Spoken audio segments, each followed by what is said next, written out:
My name is Harlen, and I never imagined that a single night could unravel everything I thought I knew about my life. It had been an exhausting day. Work dragged on longer than expected, and all I wanted was to sit down, take a breath, and forget about the weight of my responsibilities for a while. My plan was simple: stop by a quiet bar on my way home, have a drink, and then head back to my wife, Margo.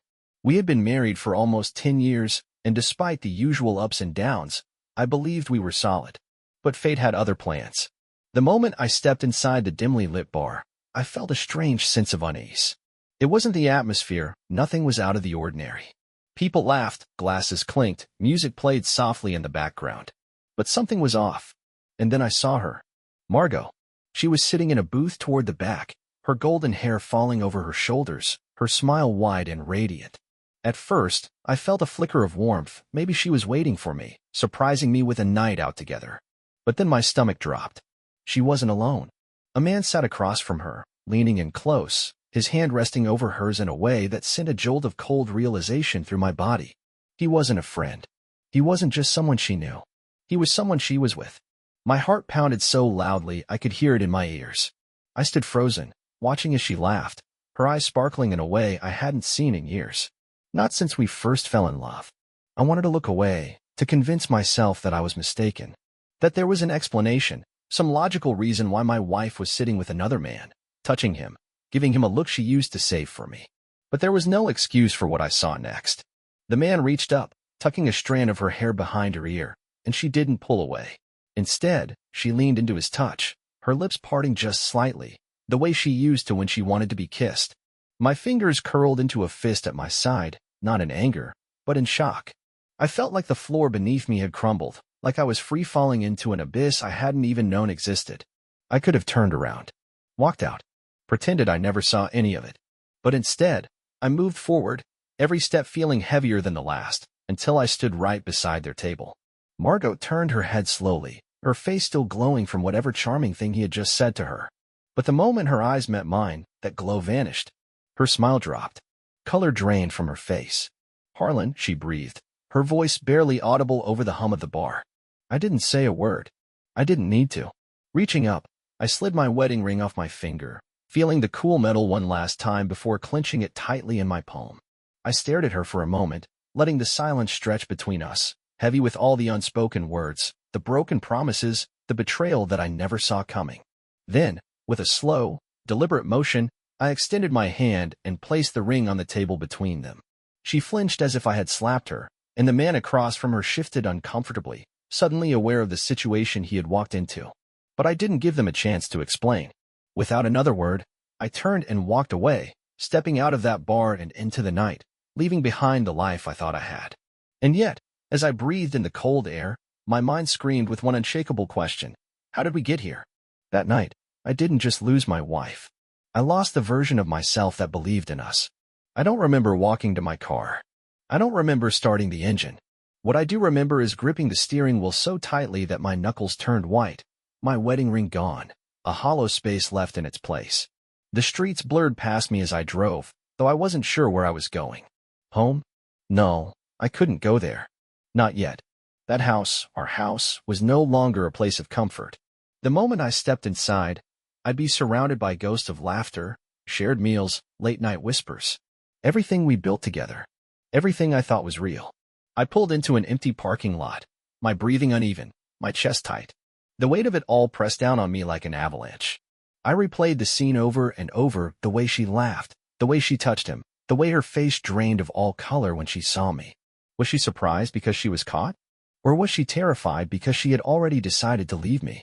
I let my head fall back against the seat, staring at the ceiling as if the answers were written there. How long had this been going on? How many times had I kissed her goodbye in the morning while she was planning nights with someone else? How many lies had she told me with ease, looking me straight in the eye, knowing I trusted her? I tried to think back, searching for any signs I might have missed. Was she more distant lately? Had she been coming home later? Spending more time on her phone?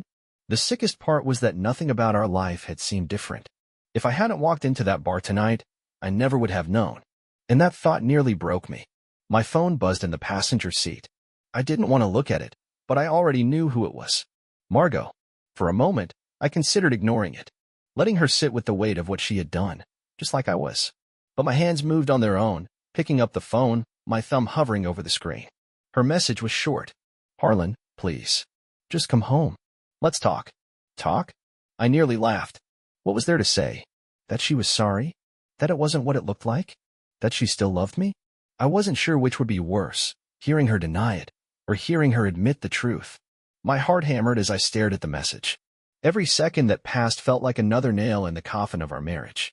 Then, without thinking, I typed back. How long? No greeting. No anger. Just 2 words. 2 words that would decide everything. She started typing immediately.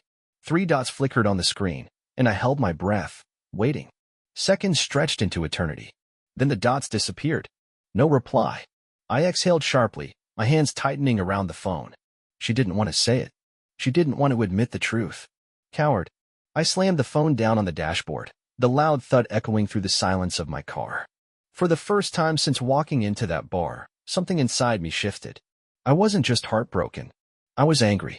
Not the kind of blind rage that leads to reckless choices, but a slow-burning fire, a realization that the person I loved, the person I had devoted a decade of my life to, had been lying to me, hiding things from me. And suddenly, I needed answers. If she wouldn't tell me, I'd find out for myself. I put the car in drive and turned the wheel. It was time to go home. The drive home felt longer than it should have. Each turn, each streetlight stretched out into eternity, my mind drowning in thoughts I didn't want but couldn't escape. I gripped the steering wheel, my knuckles white as I replayed every moment of my marriage, searching for clues, little cracks in the foundation I had ignored. The late nights, the sudden interest in dressing up more often, the locked phone, the way she sometimes seemed distant even when she was sitting right next to me. Were those signs? Or was I just rewriting history to make sense of something that had no explanation? By the time I pulled into the driveway, my stomach was in knots. The porch light was on, illuminating the front door like a spotlight waiting for me to step into it. I sat there for a moment, gripping the wheel, staring at the house that had once been my safe place. Now, it felt foreign, like I was stepping into someone else's life. Then I saw the silhouette in the window, Margo. She was waiting. I exhaled sharply and got out, each step up the walkway feeling heavier than the last. The door opened before I even reached for the handle, and there she was. Her eyes were red, her makeup smudged, and for a split second, I felt something resembling pity. But then I remembered the way she had smiled at him, the way she let him touch her, the way she had been so deep in her little world with him that she hadn't even noticed me standing there. I stepped inside, brushing past her without a word. She shut the door behind me, her breath shaky. Harlen. I held up a hand. Don't. Just answer my question. She swallowed, her fingers trembling as she clutched the sleeves of her sweater. I turned to her, my voice cold. How long, Margo? She looked down. A few months. A few months. My chest tightened. So it wasn't some stupid mistake. Not some drunken lapse in judgment. She had made a choice. Over and over again. I let out a breath and ran a hand over my face. Why?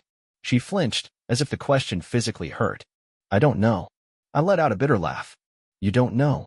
She lifted her eyes to mine, desperation in them. I swear, Harlen, I wasn't looking for this. It just happened. It just happened? My voice rose slightly, disbelief dripping from every word. You didn't trip and fall into someone's arms, Margo. You made a decision. You made 1,000 little decisions that led you to that bar tonight. She opened her mouth but then closed it, her lip trembling. Was it serious? I asked, my voice low. Do you love him? Her silence was answer enough. Something inside me cracked. I turned away from her and walked into the living room, where the walls were lined with photos of us, smiling on our wedding day, wrapped in blankets on the couch, dancing in the kitchen. Lies. Every single one of them. I stood there, staring at those photos, my mind a blur of emotions I couldn't untangle. Behind me, Margo's voice was small. I never wanted to hurt you. I laughed again, hollow and sharp. That's the thing about betrayal, Margo. It doesn't come from enemies. She let out a quiet sob, but I didn't turn around. I couldn't. The woman I had loved, the woman I had built a life with, wasn't the woman standing behind me anymore. She had made sure of that, and I wasn't sure if I'd ever forgive her for it. The silence between us stretched unbearably. A house that had once been filled with laughter, quiet conversations, and shared moments now felt like a vacuum, pulling the air from my lungs. I stood in the living room, staring at the framed photographs of our life together, my mind spiraling into a pit I wasn't sure I'd crawl out of. Behind me, Margo lingered by the doorway, shifting her weight from one foot to the other. I could feel her watching me, feel the tension radiating from her body. She was waiting for me to yell, to lash out, to react in any way that would make this easier for her. But I wouldn't give her that. I took a slow breath and turned to face her. You never wanted to hurt me? I repeated her words from earlier, the bitterness coating my tongue. Do you even hear yourself, Margo? Her lip trembled, and she wrapped her arms around herself. I swear to you, Harlen, it was never about replacing you. I didn't plan this. I held up a hand, stopping her. You didn't plan it? I let out a humorless laugh. You didn't plan to lie to my face for months? Didn't plan to sneak around behind my back? Didn't plan to sit across from him in that bar tonight, letting him touch you like you were his? She flinched, but didn't deny it. Because she couldn't. I stepped closer, my voice lower, steady. If I hadn't walked in tonight, would you have told me? She swallowed hard, shaking her head. I don't know. That hit harder than I expected. She didn't know. So what? She would have kept lying to me? Kept playing this twisted game of pretend? Come home to me every night and kiss me like nothing was wrong? Make love to me while thinking about him? The thought made my stomach churn. I took another step toward her, my voice cold. Who is he? She hesitated. I clenched my jaw. Say his name, Margo. Her eyes darted away, shame written all over her face. It doesn't matter. I let out a sharp breath and ran a hand through my hair. Doesn't matter? I laughed, shaking my head. Are you hearing yourself? You're telling me that the man you've been sleeping with, the man you've been choosing over me for months, doesn't matter? She blinked back tears, her hands shaking. That's not what I mean. Then explain it to me. My voice was quieter now, but no less sharp. Because I don't understand. I don't understand how you could throw away 10 years for someone who doesn't matter. Silence. Tears slipped down her cheeks, but I felt nothing. Maybe a few hours ago, I would have. Maybe if I hadn't seen her in that bar, if I hadn't watched her glow for someone else the way she used to glow for me, I would have broken at the sight of her crying. But not now. Now, I just felt empty. She finally spoke, her voice barely above a whisper. I never stopped loving you, Harlen. I stared at her, feeling the full weight of those words pressed down on me like a cruel joke. How could she say that? How could she claim to love me while giving herself to someone else? I swallowed the lump in my throat and forced myself to speak. You don't do what you did to someone you love, Margo. Her breath hitched. It's not that simple. I shook my head. It is. It is that simple. Love isn't just words. It's choices. And you chose to betray me. Tears streamed down her face now, but I was past caring. I had spent a decade being the man she could count on. A decade giving her my loyalty, my trust, my everything, and in return, she had given her heart to another man. A part of me wanted to ask more, to dig deeper, to understand why she had done this. But then I realized something. I didn't want to understand. I didn't want the details of their affair, the late-night whispers, the stolen moments. I didn't want to picture them together, to hear her tell me what he had that I didn't. Because no matter what she said, it wouldn't change anything. It wouldn't change the fact that she had shattered my trust. It wouldn't change the fact that our marriage, the life we built, was over. The only thing left to do now was walk away. But the question was I strong enough to do it? I stood there, staring at her, feeling the weight of the moment settle deep in my chest. This wasn't just another fight. This wasn't something we could patch up with apologies and promises. This was the end, and we both knew it. The house around us felt colder than it had ever been. The walls, once filled with laughter, felt suffocating now. The air between us was thick, not with love, not with regret, but with something heavier finality. I took a slow breath, pressing my hands against the sides of my head. My wedding ring was gone, and somehow my hand felt naked without it. It wasn't just a piece of metal. It had been a symbol of everything we built together. Everything we lost. Margo wiped at her tear-streaked face, her breath uneven. Harlen, please, don't do this.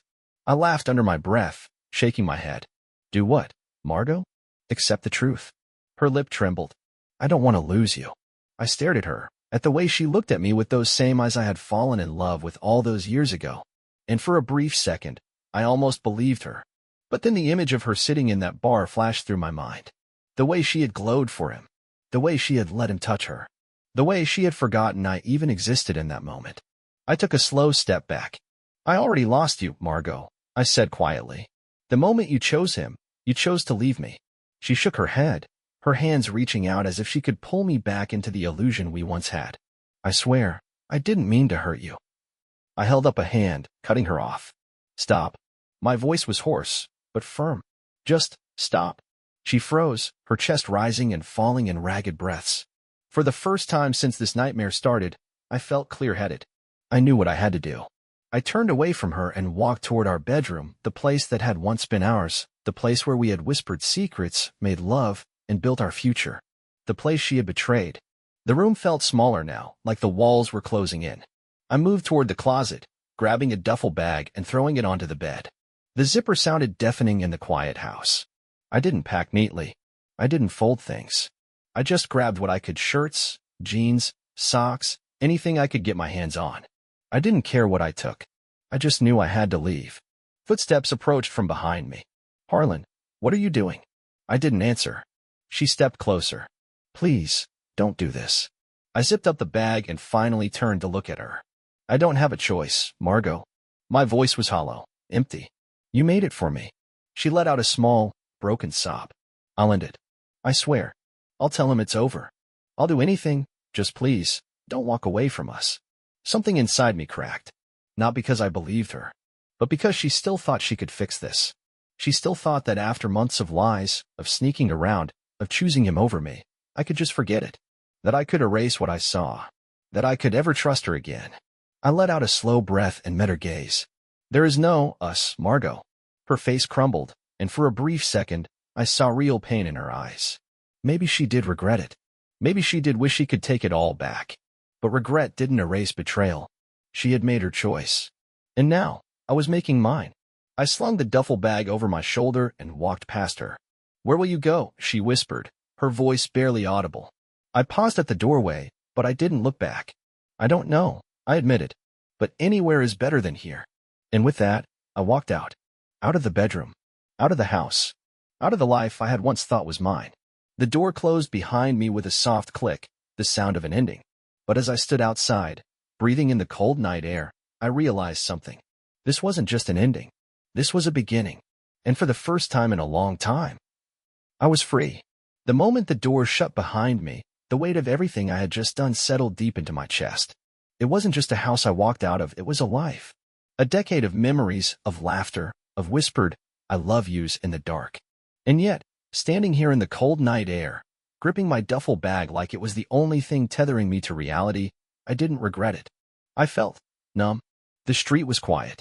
The sky above was vast and endless, stars scattered across the darkness like broken pieces of something once whole. It felt fitting. That was what I was now, wasn't it? Fragments of the man I had been just a few hours ago. I didn't know where I was going, but I knew I couldn't just stand there, breathing in the scent of the house that wasn't mine anymore. My car sat waiting for me in the driveway, a silent witness to everything that had just unfolded. I threw my bag into the passenger seat and slid behind the wheel, gripping it with both hands. Where the hell was I supposed to go? A hotel? A friend's place? I didn't want to explain this to anyone yet. I wasn't ready to answer the questions, to see the pity in their eyes, to hear them say, I'm so sorry, man, as if that would do anything to dull the ache in my chest. So, I just drove. The city blurred past me, neon signs and streetlights casting long shadows across empty roads. I turned onto the highway, letting the hum of the engine fill the silence. There was no destination in mind, just an overwhelming need to be anywhere but there. But the problem with running is that you can't outrun your own thoughts. And mine were relentless. I kept replaying everything. The way she had looked at him. The way she had looked at me. The hesitation in her voice when I asked her if she loved him. The fact that she hadn't immediately said no. That hurt more than anything else. She could have lied. She could have told me I was the only one. That it had been a mistake. But she didn't. She hesitated. And that hesitation told me everything I needed to know. I gripped the steering wheel tighter, my jaw clenching as a fresh wave of anger mixed with the heartbreak. I had given everything to her. I had been a good husband. I wasn't perfect, but I was loyal. And in return, she had made me a fool. A part of me wanted to scream, to punch the dashboard, to do something to release this storm inside me. But what was the point? Would it change anything? Would it make the last few months of betrayal disappear? No. So, I just kept driving. Somehow, I ended up by the waterfront, a place we used to go when we first started dating. Back then, we would sit on the hood of my car, wrapped in blankets, talking about the future. We were so young, so certain that we would last forever. I pulled into the empty parking lot, shutting off the engine. The sound of the waves crashing against the shore filled the air, a steady rhythm against the quiet of the night. I leaned back against the seat, staring at the dark horizon. What now? What was I supposed to do? Divorce seemed like the only option, but even thinking about it made my stomach turn. It wasn't about losing her anymore. It was about losing everything I had built, everything I had thought was real. I closed my eyes, exhaling slowly. A vibration from the passenger seat made me open them again. My phone. I didn't have to check to know it was her. Margo. She wasn't giving up. I reached for the phone, hesitating for a brief moment before swiping to unlock it. Her message was long. Desperate. Harlen, please. I know you're hurting. I know you probably hate me right now, and I don't blame you. But please, come home. We need to talk. Really talk. I need to explain. I need you to understand. I don't want to lose you. Please. I stared at the screen, my mind battling between two instincts. The part of me that had spent 10 years loving this woman wanted to believe her. Wanted to go back, to let her explain, to find some way to fix this. But the part of me that had stood in that bar, watching her glow for another man, knew there was nothing left to save. I didn't need to understand, because no explanation could ever erase what she had done. With a deep breath, I typed 2 words back. It's over. Then I turned off my phone, tossed it into the glove compartment, and let the silence swallow me whole. For the first time in a long time, I had no idea what came next. But whatever it would be without her. The stillness of the night pressed in on me, wrapping around my chest like a vice. I sat in my car by the waterfront, the ocean stretching out endlessly before me, waves crashing in rhythmic defiance, uncaring about the storm inside my head. I had sent the message. 2 simple words. It's over. It should have felt like a release, like I had severed the final tie keeping me connected to the woman who had betrayed me. But as I stared at my phone, screen black, no notifications, no second thoughts from her, just silence, I realized something unsettling. Ending it didn't feel like freedom. Not yet. Because the truth was, I had spent 10 years building my life with her. 10 years of waking up next to the same person, of shared routines, inside jokes, lazy Sundays, arguments, makeup kisses, and whispered confessions in the dark. 10 years of believing she was my forever. And now? Now, I had nothing. I leaned forward, pressing my forehead against the steering wheel, exhaling shakily. What the hell happens next? Divorce was inevitable, but the thought of sitting in an office, signing papers that legally severed the bond one thought would last a lifetime, made my stomach churn. There would be division of assets, of possessions, of memories. Our house. The place we had filled with pieces of our love, where every wall held echoes of our past. Would I leave? Would she? I closed my eyes, inhaling deeply. It didn't matter. She had already left. Not physically, not yet, but emotionally.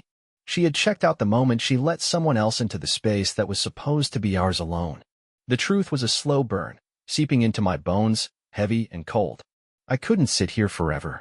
I turned the key, the engine coming to life with a low rumble.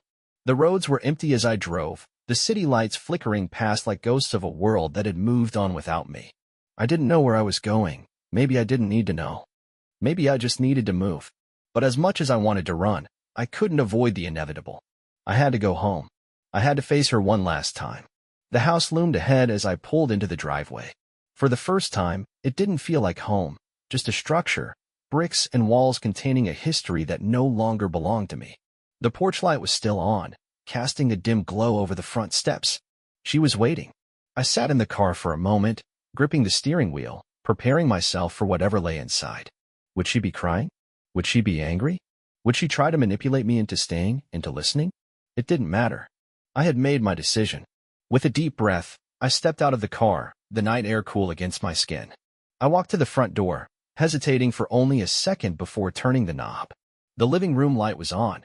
Margo sat on the couch, legs tucked beneath her, face pale and drawn. Her eyes snapped up to meet mine the moment I walked in, filled with desperation, regret, something unreadable. She had been waiting.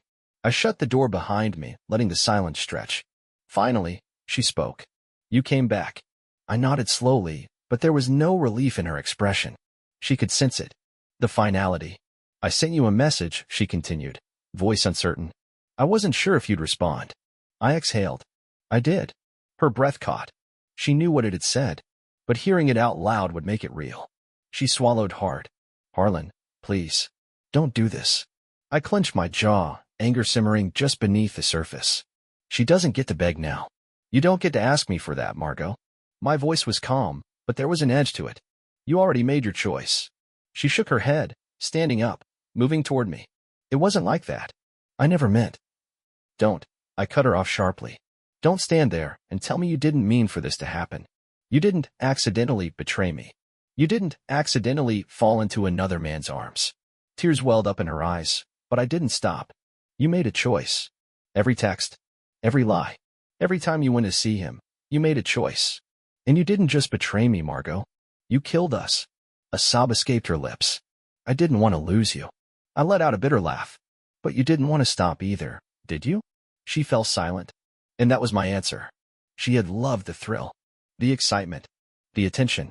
But she had never planned on leaving me. She had expected me to stay, to forgive. I took a slow step back.